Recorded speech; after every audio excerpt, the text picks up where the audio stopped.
Welcome back to Daytime. Dogs and cats may be the popular pets in America, but don't be surprised if you see a pygmy pig being walked around in your neighborhood someday. Queen of the Jungle, Kelly Diedring Harris is here to tell us all about these sweet little oinkers. Who is this? Isn't this the cutest pig? Well, this pig is unnamed. We're going to ask your viewers to help us name him. This is a miniature pig. Now, he comes to us from the Suncoast Primate Sanctuary. Somebody purchased this little piglet as a pet, thought it probably wouldn't get much bigger than a small puppy. They do, and then they dumped it at the sanctuary. Oh, no. So when you get an exotic animal as a pet, that's the first thing I tell people. I never tell people what they should and shouldn't get as a pet, but the first thing you want to do is homework. If you can't keep this animal for their entire lives, just like you would a dog or a cat, absolutely do not get them. How long do these pigs live usually? Believe it or not, 15 to 20 years. Oh, so these pigs are actually going to outlast your dog or a cat. They're very intelligent. They have the intelligence of a 3-year-old. So basically my mental capacity. You said it, not me. But basically, they're really intelligent animals. They take a lot of upkeep. You can see this is a pigsty. He eats all kinds of things, and you need to be aware of the kinds of things you need to care for these animals. Some people get them, bring them home. They don't train them. They don't realize how intelligent they are. So you can train them. Can you potty train them? You can potty train them. I will say, if you know what you're doing and you're doing it right, they can be kind of a cool little unique pet. You just want to make sure that you've given them the right diet, that you've trained them properly, just like a dog or a cat.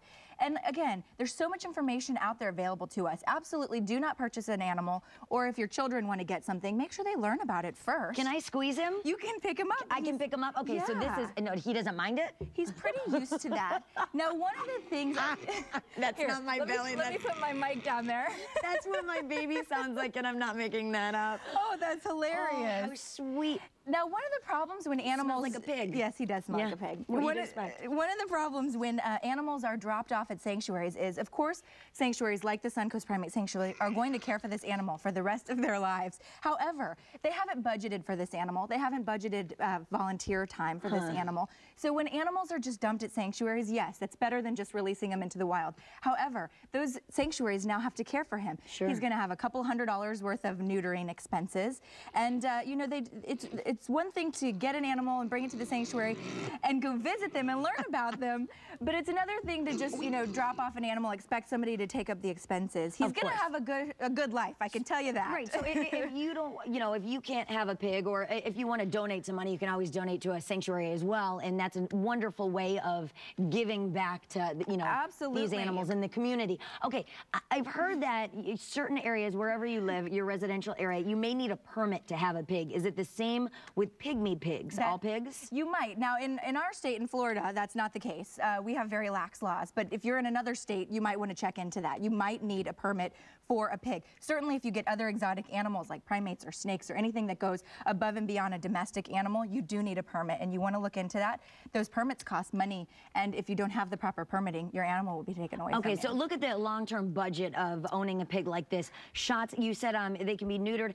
Would it have to, like flea spray, that kind of thing? Is it going to be like caring for a dog or a cat? All of the above. Everything you just mentioned. Shots, skin care, care for everything on this animal is going to cost, I would say, several $1,000s. It's just like having a dog or a cat. Okay, speaking of, if you want a pygmy pig or any other kind of pig, and you already own a dog or a cat, how do these animals get along with other animals? That is a great question. They're pretty sociable. So as long as you have dogs or cats that get along with other animals, they're going to get along with your pig, as long as they have that proper temperament. It depends on animal to animal. It depends on the training that you put into it. It depends on the time. Don't expect to bring home a miniature pig and just set it free with your dogs and cats. There's going to be issues. So you've got to train it. Do your research, and also you can do introductions if you're going to a shelter that has pigs. You can introduce your animals. Absolutely. If you feel like this would make a good pet for your family and you've done your research, you can bring your animals to make sure that they all socialize well together.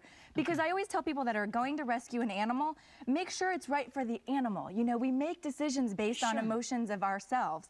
You want to make sure that this animal is going to have a happy, safe home for the rest of its life. And that's the thing you should consider. It should be a completely selfless decision. All right. Well, Kelly, will you stick around for the show a little bit longer? Absolutely. And we're going to talk about names for this little oinker. And thank you so much, Kelly Diedring Harris, for having us. Queen of the Jungle. We love it when you come here, and we love the little oinker, too. We'll be right back with more Daytime. Please stay with us.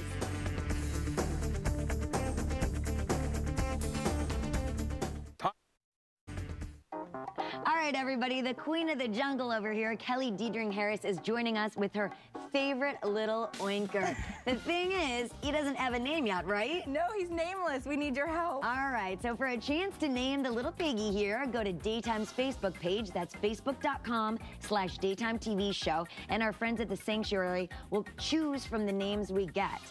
So, yeah, please submit some names and hopefully some really cute ones, too. Because right now, what are you calling him, little oinker? I'm calling him Wilbur, but... Very cute. All right, well, on the next Daytime, the adorable new animal duo from Busch Gardens, Casey the cheetah and Matani the dog, are going to be joining us. So please tune in for that. We'll see you next time on Daytime, guys. Thanks for watching. And thank you, Mr. Oinker. Big, cute little pygmy. If you've been injured,